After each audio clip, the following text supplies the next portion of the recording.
ओम शांति। 1 मई 2026 के ईश्वरीय मधुर महावाक्य हैं। सुनते हैं आज की मधुर मुरली।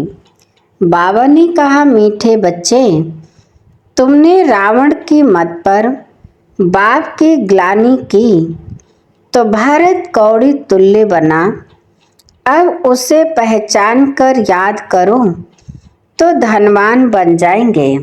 प्रश्न है, सीढ़ी के चित्र में कौन सा वंडरफुल राज समाया हुआ है?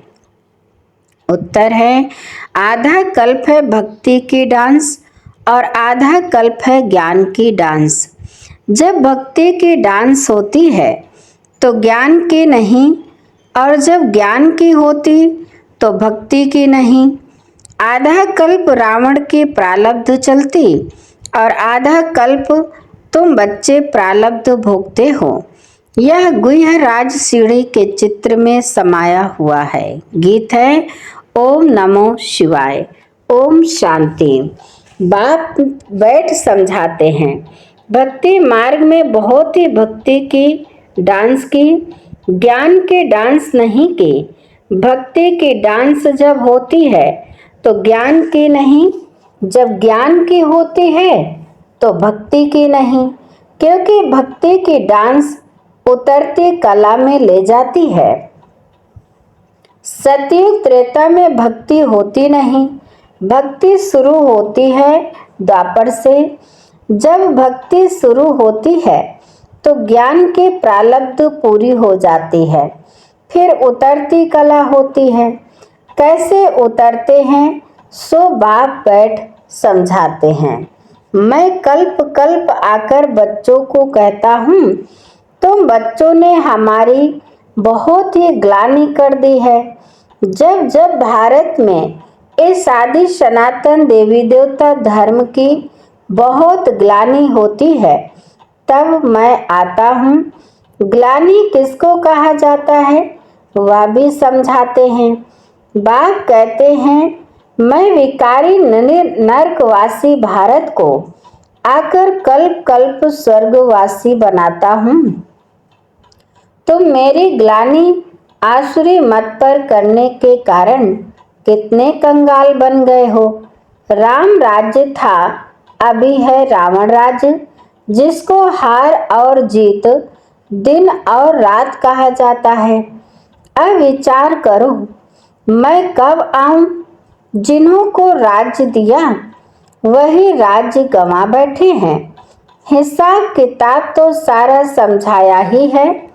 मैं आकर वर्षा देता हूँ, फिर रावण आकर तुमको श्रापित करते हैं। भारत को खास, दुनिया को आम। भारत की महिमा का भी किसको पता नहीं है। पहले पहले भारत ही था। कब था, कैसे था, कौन राज्य करते थे, किसको भी कुछ पता नहीं है, कुछ भी समझते नहीं है। जो देवता थे, शक्ल मनुष्य की, सीरत देवताओं की थी। अब सूरत भल मनुष्य की है, सीरत आसुरी है। जिसको समझाते हैं वह समझते नहीं हैं, क्योंकि पारलौकिक बाप को ही नहीं जानते और ही बैठ गाली देते हैं। बाप की ग्लानि करते करते बिल्कुल ही कौड़ी तुल्य बन गए हैं। भारत का डाउनफॉल हो गया है। ऐसी हालत जब होती है, बाप कहते हैं, तब मैं आता हूँ। अभी तुम बच्चों को सम्मुख समझा रहा हूँ, कल पहले भी ऐसे ही समझाया था। यह दैवी संप्रदाय की स्थापना हो रही है। मनुष्य देवता बन रहे हैं। मनुष्यों को यह पता ही नहीं है कि बाप कब आते हैं। सतयुग त्रेता में तुम बड़ी खुशी में प्रारब्ध भोगते हो, फिर द्वापर से रावण का श्राप पाते पाते बिल्कुल ही खत्म हो जाते। जैसे देवताएं प्रारब्ध भोगते भोगते त्रेता के अंत में खत्म हो जाते हैं, फिर रावण की आसुरी प्रारब्ध शुरू होती है। भक्ति भी पहले अव्यभिचारी होती है, फिर व्यभिचारी होती है। सीढ़ी ठीक बनी हुई है। हर एक चीज सतो प्रधान शतो रजो तमो बनती है, खाद पड़ती जाती है। तुम बच्चों को समझाया तो बहुत अच्छी रीति जाता है, परंतु धारणा कम होती है। कोई में तो समझाने का बिल्कुल अक्ल ही नहीं है। कोई अच्छे अनुभवी हैं जिनकी धारणा बड़ी अच्छी होती है। नंबर वार तो होते हैं ना, स्टूडेंट्स एक समान नहीं होते, कुछ न कुछ नंबर जरूर रखेंगे। कोई को भी समझाना है बहुत सहज। बाप कहते हैं मुझे याद करो, मैं तुम्हारा बेहद का बाप, सृष्टि का रचयिता हूँ। मुझे याद करने से तुमको बेहद का वर्षा मिलेगा। याद से ही खाद निकलेगी। सिर्फ यह समझाओ कि तुम भारतवासी सतयुग में सतो प्रधान थे, अभी कलयुग में तमो प्रधान बने हो। आत्मा में खाद पड़ती है। पवित्र होने बिगर कोई वहां जा नहीं सकते। नई दुनिया में है ही सतो प्रधान।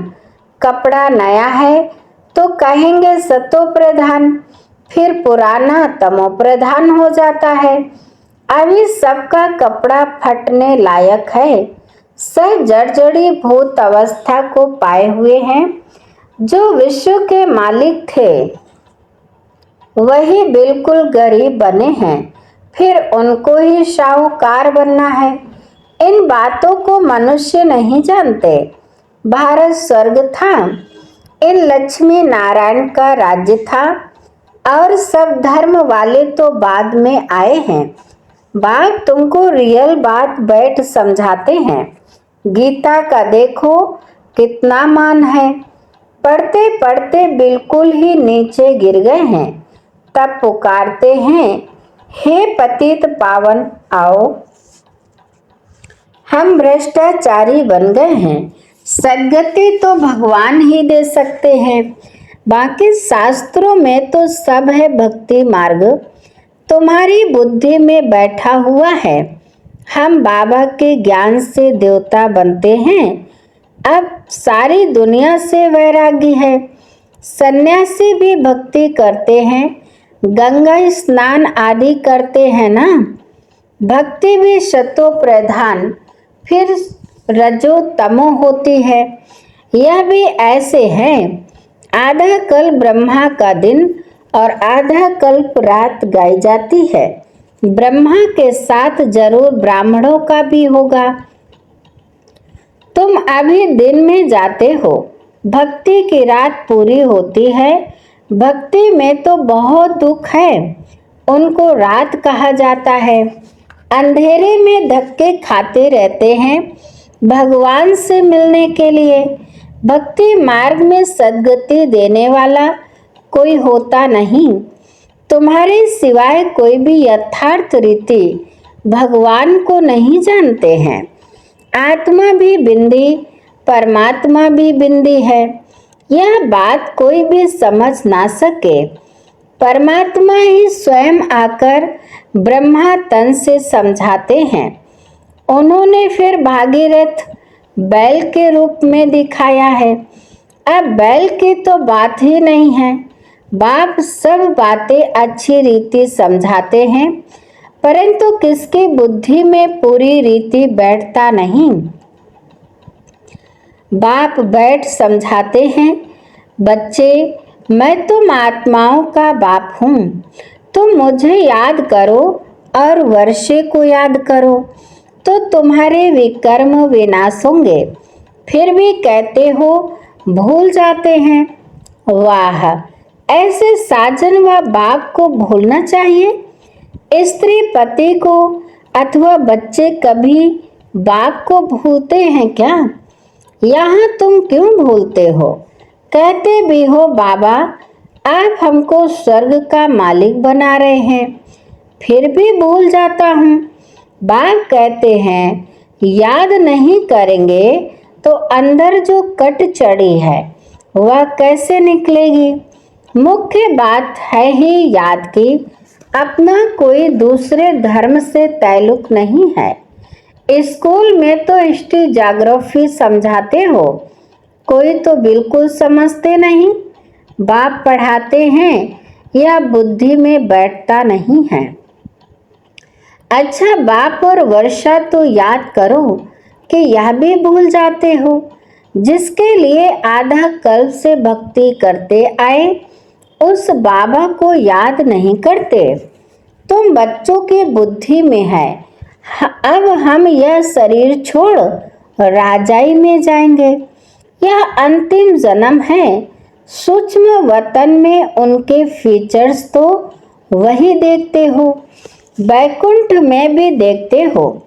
जानते हो यह मम्मा बाबा ही लक्ष्मी नारायण बनते हैं।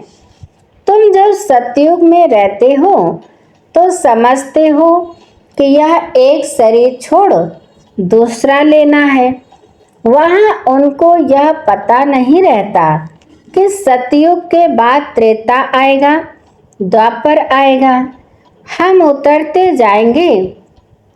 ज्ञान की बात नहीं रहती है। पुनर्जन्म लेते रहते हैं।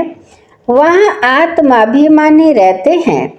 फिर आत्मा अभिमानी से देह अभिमानी बन जाते हैं। यह नॉलेज सिर्फ तुम ब्राह्मणों को है और कोई के पास नहीं है। यह ज्ञान ज्ञानेश्वर जो ज्ञान का सागर बाप है वही सुनाते हैं। जरूर ब्रह्मा के बच्चे ब्राह्मणों को ही सुनाएंगे। ब्रह्मा के बच्चे हैं ब्राह्मण संप्रदाय। रात दिन का फर्क है। तुम पुरुषार्थ कर संपूर्ण गुणवान बनते हो। संपूर्ण निर्विकारी गृहस्थ व्यवहार में रहते भी तुम बाप को याद करो। कर्म तो करना ही है। बुद्धि का योग बाप के साथ लगा रहे। कर्म भल कोई भी करो। बढ़ई का काम करो वह राजाई का करो। राजा जनक का भी गायन है ना। राजाई करते रहो परंतु बुद्धि का योग बाप के साथ लगाओ तो वर्षा मिल जाएगा।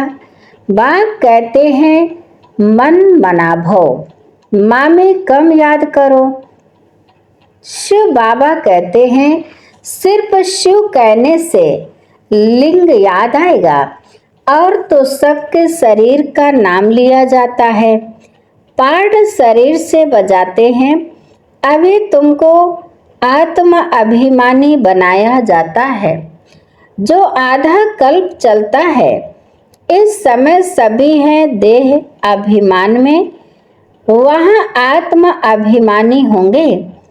यथा राजा रानी तथा प्रजा। आयु तो सबकी बड़ी होती है। यहाँ सबकी आयु कम है तो बाप सम्मुख बैठ बच्चों को कितना अच्छी रीति समझाते हैं। हे आत्माओं, क्योंकि आत्मा ज्ञान लेती है, धारणा आत्मा में होती है। बाबा को शरीर तो है नहीं। आत्मा में सारा ज्ञान है। आत्मा भी स्टार है, बाबा भी स्टार है। वह पुनर्जन्म नहीं लेते हैं। आत्माएं पुनर्जन्म लेती हैं। इसलिए बाबा ने काम दिया था कि परमात्मा की महिमा और बच्चे की महिमा लिख कर आओ। दोनों के अलग अलग हैं। श्री कृष्ण की अलग महिमा है। वह साकार वह निराकार। इतना गुणवान किसने बनाया? जरूर कहेंगे परमात्मा ने बनाया। इस समय तुम ईश्वरीय संप्रदाय हो। तुमको बाप सिखला रहे हैं, पीछे फिर प्रारब्ध भोगते हैं। सतयुग में तो कोई नहीं सिखलाएंगे। भक्ति मार्ग की सामग्री ही खत्म हो जाती है। इस दुनिया से वैराग्य भी चाहिए, अर्थात देह सहित देह के सब संबंध छोड़ अपने को अशरीरी आत्मा समझना है। नंगे आए थे, नंगे जाना है। ये पुरानी दुनिया खल्लास हो जानी है। हम सब नई दुनिया में जाने वाले हैं। बस यह याद की मेहनत करते रहो। इसमें ही फेल होते हैं, याद करते नहीं हैं। जो भी समझने के लिए आते हैं उनको भी यही समझाना है। शिव बाबा ब्रह्मा द्वारा कहते हैं कि मुझे याद करो, तो याद से तुम्हारी खाद निकल जाएगी। तुम विष्णुपुरी के मालिक बन जाएंगे। विष्णुपुरी ही स्वर्गपुरी है, तो जितना हो सके बाप को याद करो। जिस बाप को आधा कल्प याद किया है, अब वह सम्मुख आए हैं, कहते हैं मुझे याद करो। उनको कोई भी जानते नहीं, खुद ही आकर अपना परिचय देते हैं। मैं जो हूँ, जैसा हूँ, ऐसा कोई विरला जानते और निश्चय करते हैं। निश्चय कर लेते हैं तो पुरुषार्थ कर वर्षा पा लेते हैं। शिव बाबा कहते हैं मुझे याद करने से ही तुम्हारे विकर्म विनाश होंगे और तुम पवित्र दुनिया के मालिक बनेंगे। विकर्म कोई भी नहीं करना है।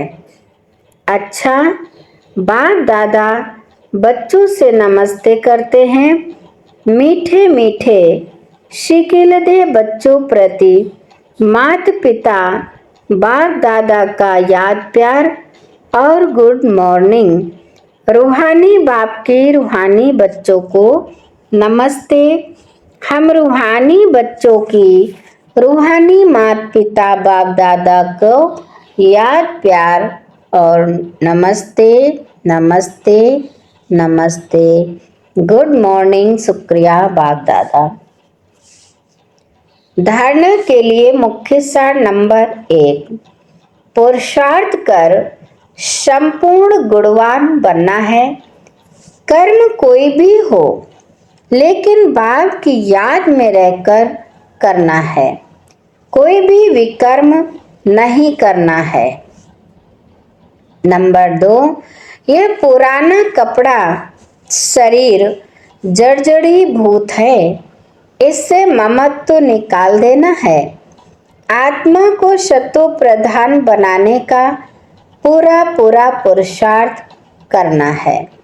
वरदान है सदा अतीन्द्रिय सुख की अनुभूति करने वाले अटल अखंड स्वराज्य अधिकारी भव। सदा अतीन्द्रिय सुख की अनुभूति करने वाले अटल अखंड स्वराज्य अधिकारी भव। विस्तार है, जो बच्चे संगम युग पर अतीन्द्रिय सुख का वर्षा सदा काल के लिए प्राप्त कर लेते हैं, अर्थात जिनका बाप के विल पर पूरा अधिकार होता है, वे विल पावर वाले होते हैं। उन्हें अटूट अटल अतीन्द्रिय सुख की अनुभूति होती है। ऐसे वारिस अर्थात संपूर्ण वर्ष के अधिकारी ही भविष्य में अटल अखंड स्वराज्य का अधिकार प्राप्त करते हैं। स्लोगन है, जहाँ मेरापन आता है वहाँ बुद्धि का फेरा हो जाता है। जहाँ मेरापन आता है वहाँ बुद्धि का फेरा हो जाता है। अच्छा, मातेश्वरी जी के अनमोल महावाक्य। चढ़ती कला और गिरती कला की मुख्य जड़ क्या है? बहुत मनुष्य यह प्रश्न पूछते हैं कि जब इतना पुरुषार्थ कर जीवन मुक्ति पद को पाते हैं तो फिर वहां क्या कारण बनता जो हम नीचे गिरते हैं। भल हम कहते हैं कि यह हार और जीत का खेल है, इसमें चढ़ती कला और उतरती कला होने का भी कोई कारण जरूर है, जिस कारण के आधार पर यह खेल चलता है। जैसे पुरुषार्थ से हम चढ़ रहे हैं, वैसे गिरने का भी कारण जरूर है। अब कारण भी कोई बड़ा नहीं है, जरा सी भूल है। जैसे परमात्मा कहता है मुझे याद करो तो मैं तुमको जीवन मुक्ति पद दूंगा। वैसे ही जब बॉडी कॉन्शियस हो परमात्मा को भूलते हैं तो गिरते हैं, फिर वाम मार्ग में चले जाते हैं, फिर 5 विकारों में फंसने से दुख उठाते हैं। तो यह हुआ अपना दोष,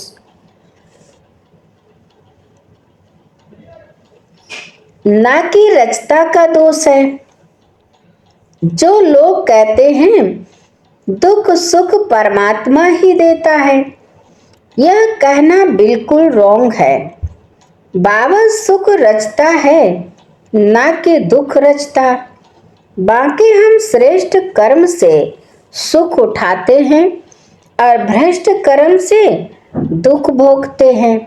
बाकी अच्छे कर्म का फल और बुरे कर्मों का दंड परमात्मा द्वारा अवश्य मिलता है, परंतु ऐसे नहीं कहेंगे कि सुख दुख दोनों परमात्मा देता है। नहीं, परमात्मा तो चढ़ती कला में हमारे साथ है, बाकी गिराने वाली माया है। कामन रीति में भी कोई साथ अथवा मदद लेते हैं सुख के लिए, बाकी दुख उठाने के लिए कोई किसका साथ नहीं लेते। बाकी तो जैसा जैसा कर्म वैसा वैसा फल के रिजल्ट। तो इस ड्रामा के अंदर दुख सुख का खेल अपने कर्मों के ऊपर बना हुआ है, परंतु तुच्छ बुद्धि मनुष्य इस राज को नहीं जानते। अच्छा, ओम शांति।